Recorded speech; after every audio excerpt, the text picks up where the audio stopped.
Hello, and welcome back to the Lion's Den.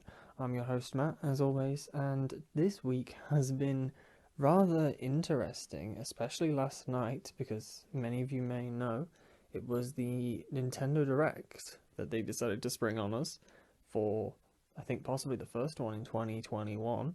And not gonna lie, it was a banger. I wasn't planning to stay up because it aired at 10 p.m. here, so rather late, but honestly glad I did. It was an hour of just pure enjoyment and amazement, personally, on my half. So they did the best thing possible, and they went straight for that Smash Bros. Reveal right at the start.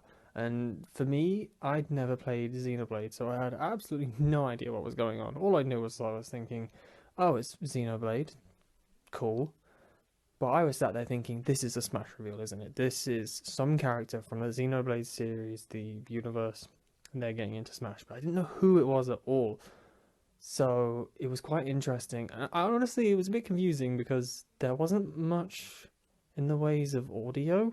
There was just the odd thought line of Rex spoken. So I kind of thought, hang on, is something going wrong here? But I think it was intentional.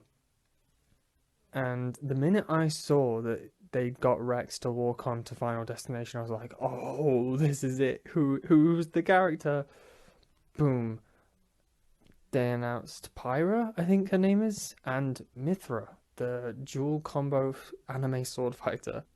She does look, well, not she, they look honestly quite fun, quite interesting. They look to be semi along the line of Byleth, kind of slow but a heavy hitter. And that change mechanic between the two of them also seems quite interesting. It reminds me a lot of how Zelda and Sheik used to be a single character, and you could switch between the two until they decided to split them, I think, in Brawl? Or was it the Wii U? It was around that era they decided to split them. So that will be interesting to play with. And this will be interesting is I actually bought the second DLC pass for all of the fighters, meaning when Pyra and Mithra get released, I'm gonna sound really stupid now if it's not Pyra. When they get released in March, I'll actually get to play them day one, so that'll be fun. So yeah, right. They also went on and showed a bunch of new games that are coming out. A ton of games that I'm not really interested in. Some of them having quite interesting ideas that I might look into, like Outer Wilds, sort of Majora Mask sort of theme. The idea that you have a set amount of time but it's a time loop, so you keep getting to repeat that same sequence of events, but you can go and do different things each time round. So, might look into that. If it's a decent price, pick it up and have a go. I think the big hallmark thing for me is the announcement of the remake for Skyward Sword. I was ecstatic when I saw them. When I think his name is Ajiao Anuma. I'm so sorry if I butchered that. When he came on, I was thinking, oh, it's Zelda news, cool. And they started off by saying, sorry, we can't show you anything for Breath of the Wild 2. But I was like, that's fine, I understand. It's a difficult scenario and it's a big game, it's a lot to work on. But then they were like, but look at this instead. And oh, baby. I immediately recognized Skyloft and thought, yes, this is the time. I was so happy because over last summer of 2020, I wanted to buy both the Wind Waker HD remake on Wii U, and I was also then considering buying Skyward Sword on the Virtual Console because you can get it on Wii. But I held out, and I didn't know why I held out, but I said to myself, I'm not going to do it.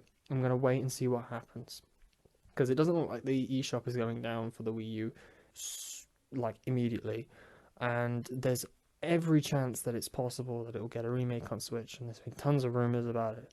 And then they did the 3D All Stars for Mario for the 35th anniversary, and I thought, wow, okay, they've released that. There's a bunch of that content now has been updated and can be played on the Switch. So maybe they'll do it for the Zelda as well, because that's got their 35th anniversary coming up soon. So it paid off in dividends, I think, because this is probably even better of a result than the 3D All Stars, because it's actually a full-on remake. So they're bringing it up to HD resolution, which is nice, and the controls are probably going to be so much better. It's not forced to be the Wii motion control jank. You can actually play with motion controls, and I think the Joy-Cons are probably a much better fit for using motion controls, but they also have implemented a button controller layout, which would be really nice for sort of just sitting down and relaxing on the couch instead of having to probably get up and wave your arms around like an idiot, basically. Also, the fact that they then dropped the Skyward Sword themed Joy-Cons, oh, my bank account just decided to scream in agony. I don't need more Joy-Cons. So for last Christmas, or was it the Christmas before? Oh no, it's I think 2019 Christmas. I asked for the blue yellow Joy-Con because I thought the color scheme was really cool and I wanted a special color on my Switch. I'm so glad I did because it just looks stunning. If you don't buy a Switch with colored Joy-Cons, you get the grey one like I did. I highly recommend buying at least one extra pair of Joy-Con because then you can have 4 players for a lot of games, which has come in handy recently. But now that they're releasing these special edition ones, they look so nice. But I don't need 6 Joy-Cons, that would be insane. I think the only way I would get the special edition Joy-Cons is if they released it in a bundle with a custom Switch. So like they did the Mario Switch, which is a full red shell on the actual body of the Switch itself. If they did that with a Zelda theme, and then these Skyward Sword themed Joy-Cons, I'd definitely look at that. But I think I'd also hold off if there was a Switch Pro. It's not looking great for an upgrade, but there's every possible option for it to be a thing. I know they did obviously the new 3DS where there was a slight spec bump, nothing crazy, but they did update that and make it slightly better. So they might do this with the Switch, hard to say, but I will keep my eyes out. It's not like the Joy-Cons are going anywhere anytime soon. So I might end up picking them up if I have some extra cash to spend 60, 70 quid on Joy-Cons. But, you know, can always hope. I suppose one thing is I am kind of disappointed there was no Mario Kart news. Absolutely nothing of any sort of hint or whisper towards a Mario Kart 9, if you will, which is kind of a shame because I do enjoy Mario Kart quite a lot and it's been a long time since I played Mario Kart 8. I didn't buy the deluxe version because I played most of 8 on the Wii U when it came out back in 2014, 2015. My, that was a long time ago. But yeah, I'd like a new one with new tracks, new mechanics, perhaps better visuals, although Mario Kart 8 looks fantastic, so how you go up from there, I'm not entirely sure. But yeah, hopefully we get some news of an upcoming Mario Kart title in the future. We will see. Oh, so here's another thing that they announced on the Direct. The new update for Animal Crossing that's coming in March to tie in with Mario. Oh my goodness, it's insane. Not only does the special items look amazing, the fact that you've got those brick blocks, you've got the question mark blocks, you've got coins and stars, the costumes, oh, they look so nice. They went and did something I never thought was possible with Animal Crossing. They added in the warp pipes from Mario to fit in with the whole set, but they're functional.